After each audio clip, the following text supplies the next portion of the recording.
Namaste. Welcome to the lecture series on the subject Basic Thermodynamics, Module 2, Part 2, First Law of Thermodynamics, Lecture number 16.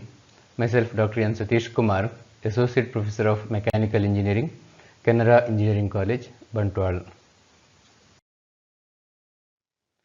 So here I am going to solve few more problems on First Law of Thermodynamics. Okay, let us solve this problem. In a water-cooled compressor, 0.5 kg of air is compressed per second. A shaft input of 60 kW is required to run the compressor. Heat loss to the cooling water is 30% of input and 10% of the input is lost to bearings and other frictional losses. Okay, effects. Air enters the compressor at 1 bar and 20 degrees Celsius. Neglecting the changes in kinetic energy and potential energy, determine the exit air temperature. Take Cp is equal to 1 kilojoules per kg per degree Celsius for air. Okay, here mass flow rate of air is given, that is 0.5 kg of air is flowing per second through the compressor, and a shaft input of 60 kW is required to run the compressor. This is nothing but the power required to drive the compressor. So it is the work input. So W dot, okay, so it is negative quantity because it is a work absorbing device. The work input is given to the compressor, and there are some heat losses also. So it is a water cooled compressor, so heat loss to the cooling water is 30% of the input, and the losses in bearings and other frictional effects is 10% of the input. So here Q dot, when you calculate, you have to calculate it as 40% of input. What is input? Input is nothing but 60 kW, that is the work input, and the inlet pressure is given as for air is given as 1 bar and inlet temperature is 20 degrees Celsius, and you have to neglect kinetic energy and potential energy, okay, and you have to find out the exit T2. Okay, it is a direct question. Take Cp is equal to 1. Okay, so you will solve this.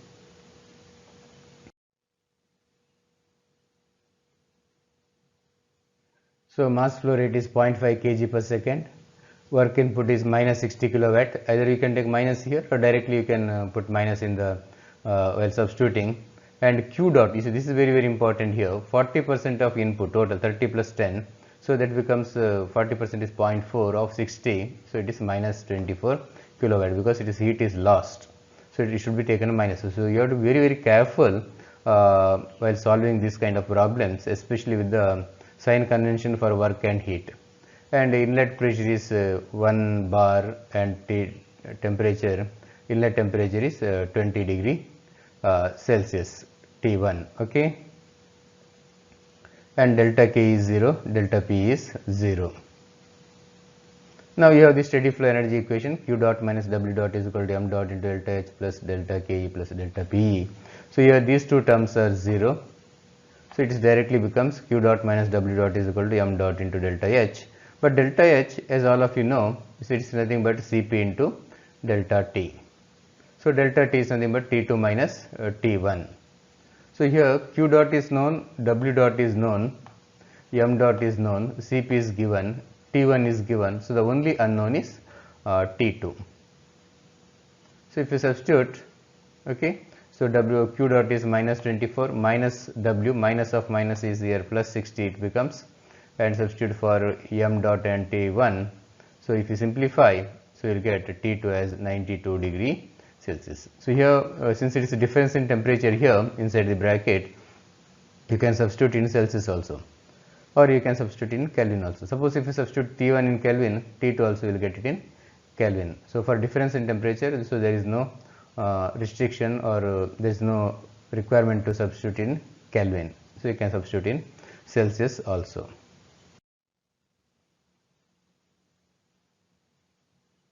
Okay, we will solve this problem. A petrol engine develops 50 kilowatt brake power. The fuel and airflow rates are 10 kg and 107 kg per hour. The temperature of the fuel air mixture entering the engine is 20 degrees Celsius and temperature of gases leaving the engine is 500 degrees Celsius. The heat transfer rate from the engine to the cooling water circulated is 50 kilojoules per second and that to the surroundings is 10 kilojoules per second. Evaluate the increase in the specific enthalpy of the mixture as it flows through the engine. Okay. So a petrol engine develops 50 kilowatt brake power. So what is this? Developing power means work output of the engine 50 kilowatt. W dot is 50 kilowatt.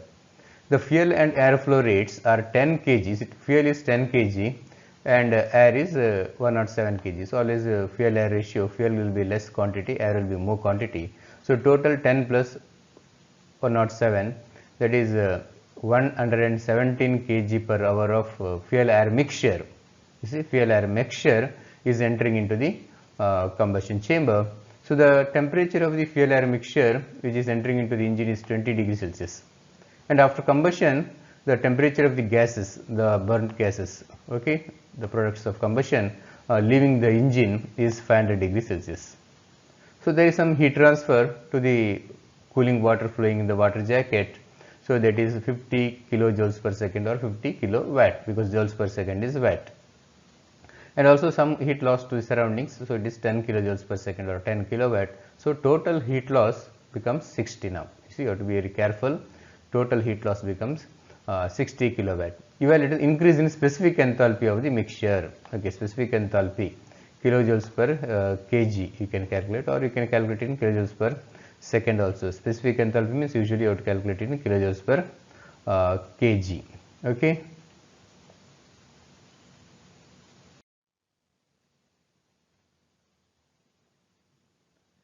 So m dot, as I told you earlier, so it's a total flow rate for the mixture you have to find out. So 10 plus 107 kg per hour. If you convert that into per second, it is 0.0325 kg per second.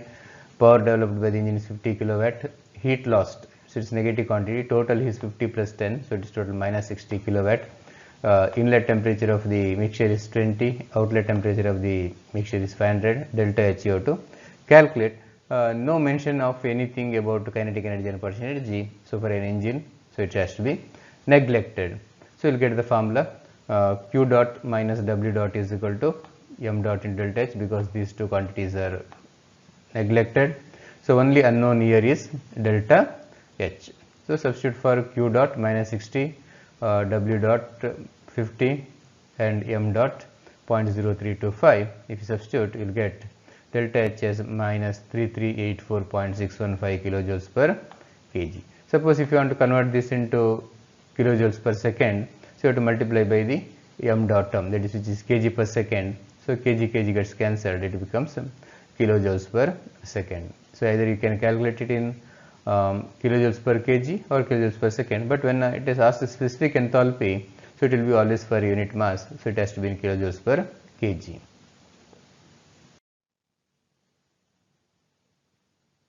Okay, we'll continue with this problem also. Air at a temperature of 15 degrees Celsius passes through a heat exchanger at a velocity of 30 meters per second, where its temperature is raised to 800 degrees Celsius. It then enters a turbine with the same velocity of 30 meters per second and expands until the temperature falls to 650 degrees Celsius. On leaving the turbine, the air is taken at a velocity of 60 meters per second to a nozzle, where it expands until the temperature has fallen to 500 degrees Celsius. If the airflow rate is 2 kg per second, calculate the rate of heat transfer to air.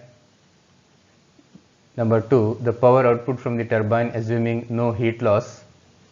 Number 3, the velocity at exit from the nozzle assuming no heat loss. Take the enthalpy of air as H is equal to Cp into T, where Cp is equal to 1.005 kilojoules per kg per degree Celsius. Okay, so a very long problem. Air at a temperature of 15 degrees Celsius passes through a heat exchanger. So first device is the heat exchanger. So for each device you have to apply the steady flow energy equation. And entry velocity is 30 meters per second. So you can note down this as T1, this as V1, where its temperature is raised to 800 degrees Celsius. You can take it as T2. Now this T2 becomes entry point for the turbine. So that you have to keep it in your mind. So you have to draw a diagram. First diagram is first box is heat exchanger, second box is turbine. Okay, so here with the same velocity, so there is no change in velocity because while it passes through the heat exchanger, so it enters the turbine also at 30 meter per second and expands until the temperature falls to 650 degrees Celsius. So better all of you note down this data when I go to the next slide, because I cannot go back to this slide again. On leaving the turbine, the air is taken at a velocity of 60 meter per second. Okay, so it enters at 30 meter per second to the turbine. Okay, on leaving the turbine, the air is taken at a velocity of 60 meter per second to a nozzle where it expands until the temperature has fallen to 500 degrees Celsius. See, that is very important here again. If the airflow rate is 2 kg per second, so mass flow rate of air is 2 kg per second, so you have to find out heat transfer to the air, that is for the heat exchanger. Then the power output from the turbine, so second part turbine, then exit velocity at the nozzle. So H is equal to Cp dt or delta H is equal to Cp delta T, Cp is given. So you have to split this problem into three parts: heat exchanger, turbine and the nozzle. Okay, let us solve this problem now. So here better you draw a diagram in order to understand this properly. So first you draw a box to represent heat exchanger. Okay, this is heat exchanger. From there it enters into the turbine.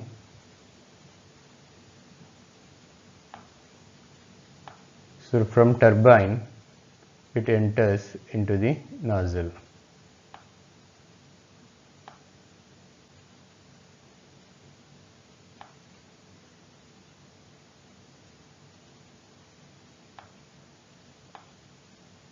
Okay, so this is the entry point to the heat exchanger. So you represent this as 1 and exit of heat exchanger is 2. It becomes entry to the turbine, and exit of turbine is 3 and it becomes entry to the nozzle, and exit of nozzle as 4. So this will be very, very useful to solve this problem if you note down the diagram and mark the points. Now, so air enters the heat exchanger at 15 degrees Celsius, so T1 at velocity V1 30 meters per second, and comes out at 800 degrees Celsius, so that is T2, and it comes out at the same velocity, that is V2 is 30 meters per second. Now when it comes out of the turbine, so its temperature is 650 degrees Celsius and velocity is 60 meters per second, and when it comes out of the nozzle, so its temperature becomes 500 degrees Celsius. Now let us solve it for each of these devices one by one. So when you go to the heat exchanger, so I am using this formula, Q minus W is equal to delta H plus delta KE plus delta PE. So for a heat exchanger, delta KE and delta PE is 0. Not only that, even W is equal to 0. So it becomes Q is equal to delta H. Delta H is nothing but Cp into T2 minus T1. So if you make proper substitution, you will get Q is equal to 788.93 kilojoules per kg. Now suppose if you use the other formula, that is Q dot minus W dot is equal to M dot into these terms, so then you will get directly in kilojoules per second, or if you want at this stage, if you want to convert into kilojoules per second, so multiply this by M dot. So 788.93 into 2, so it becomes 1577.85 kilojoules per second. So any formula you can use, but you should be careful about the units. Now let us solve this for the turbine. So you have to find out the work output of the turbine. So Q minus W is equal to delta H plus delta KE plus delta PE. But for the turbine, as all of you know, Q is equal to 0. It is given in fact, if there is no heat loss. So Q is equal to 0 and delta P is equal to 0. So it becomes Q minus W is equal to delta H plus delta KE. So let us calculate delta H first. So Cp delta T. So you have to consider, you see, go back to the previous slide. So look into only the second, the turbine device. Output temperature is T3. Input for the inlet temperature for turbine is T2. So you have to calculate. If you substitute, so you will get it as 150.75 kilojoules per kg. Okay. and delta Ke V3 square minus V2 square by 2 or 2000. If you substitute 2, you will get it in joules per kg first, then if you divide it by 1000, you will get 1.35 kilojoules per kg. Then substituting, so you will get, I'll leave it to you to substitute. So you will get W is equal to 149.4 kilojoules per kg. Okay, suppose if you want to in kilojoules per second, multiply it by mass flow rate, that is 2. Okay, so you will get 298.8 kilowatt, or instead directly you can use the formula Q dot minus W dot is equal to m dot into delta H plus delta K plus delta P. So then W dot you will get, which will be getting directly as 298.8 kilowatt. Okay, now let us solve it for the nozzle. So where you have to find out the exit velocity V4. So let us write the steady flow energy equation. Q minus W is equal to delta H plus delta K plus delta PE. But it is given that there is no heat loss for the nozzle. So Q is equal to 0. And you should know that there is no work involved in nozzle. W is equal to 0. Delta P is equal to 0. So here, so when everything becomes 0, so what happens is it becomes minus delta H is equal to delta K. So minus delta H means what? So it has to be taken to this side. So delta H is H4 minus H3, but when it is taken to this side, it becomes H3 minus H4. So H3 minus H4 is equal to kinetic energy change, that is V4 square minus V3 square by 2. Actually it will be, it is in joules. Okay, since enthalpy you are calculating in kilojoules because Cp is given in kilojoules, so you have to multiply it by 1000. So that I will write in the next line. So it is 2 into 1000. This 2 I have taken to this side. So 2 with the 1000 multiplied, 2000 into Cp into T3 minus T4 is equal to V4 square minus V3 square. Okay, now you make substitution for this. So you are having only one known as V4 square, and if you simplify, so you will get it as V4 is equal to 552.36 meter per second. So this is the exit velocity you are supposed to are asked to find out. So with this I conclude this lecture. Okay, and will continue in one more lecture and solve few more problems. Thank you.